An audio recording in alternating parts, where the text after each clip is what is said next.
একটা হচ্ছে নিয়ম আর একটা উদ্দেশ্য। নিয়ম সবসময় উদ্দেশ্য প্রাপ্তির সহায়ক হবে। তা না করে নিয়মের সঙ্গে যদি উদ্দেশ্যের দ্বন্দ্ব হয়, তাহলে আমাদের আত্যন্তিক কল্যাণ হতে পারে না। যদি দাঁতের সঙ্গে জিভের লড়াই হয়, কে জিতবে বলুন তো? একটু বলুন।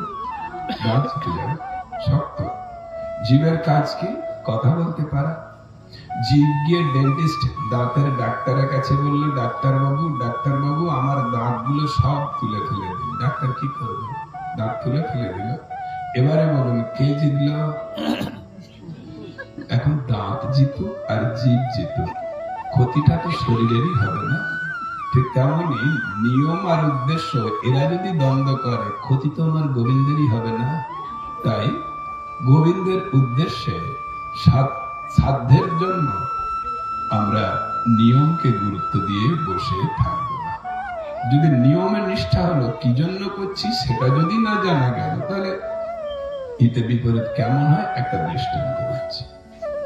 এক ডাক্তার তার পেশেন্টের কাছে এসে বলছে, আপনার হার্টের যা কন্ডিশন, এ কয়েকদিনের মধ্যে এক্সপায়ার করবে। ভয় লেগে গেছে, ডাক্তারবাবু আপনি বাঁচান।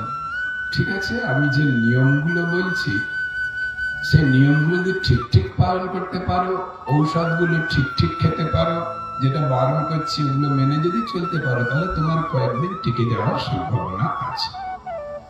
মরার ভয় কার না আছে? একেবারে নিখুঁত করে ডাক্তার থেকে লিখে নিচ্ছে কোন সময় কি ঔষধ খেতে হবে, একেবারে টাইম লিখে নিয়েছে, এবং কি খাওয়া উচিত, কি খাওয়া উচিত নয়, কি করা উচিত, একেবারে টাইম ধরে রুটিন নিয়ে সেগুলো ঠিক পালন করছে। 15 দিন পরে ডাক্তার এসে বলছে, আপনার হার্টের কন্ডিশন মশাই আরো খারাপ হয়ে গেছে। তোমাকে এগুলো খেতে বারণ করেছিলাম, খেয়েছিলে না? এগুলো খেতে বলেছিলাম, সময় করে খেয়েছো? হ্যাঁ। ঔষধগুলো একদম সময় খেয়েছি। সিঁড়ি ভাঙতে বারণ করেছিলাম, সিঁড়ি ভেঙেছে না? একদিনও সিঁড়ি ভাঙি, যতদিন দরকার হয়েছে প্রত্যেকদিন পাইপ বেয়ে ছাড় দিয়েছি। ওকে বাঁচানো যাবে? আমার কথা বুঝতে পারছেন? ও ডাক্তার বারণ করেছে সিঁড়ি ভাঙতে, সিঁড়ি একদিনও ভাঙেনি। কিন্তু কেন সিঁড়ি ভাঙতে বারণ করেছে সেটা যদি না বলে পাইপ বেয়ে ওঠে, ও বাঁচবে?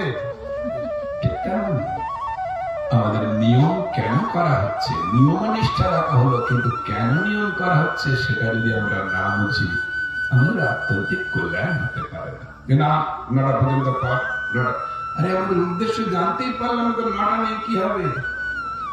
9:30 প্রত্যেক দিন বাজবে, কিন্তু প্রত্যেক দিন 9:30 আমি টিকে থাকা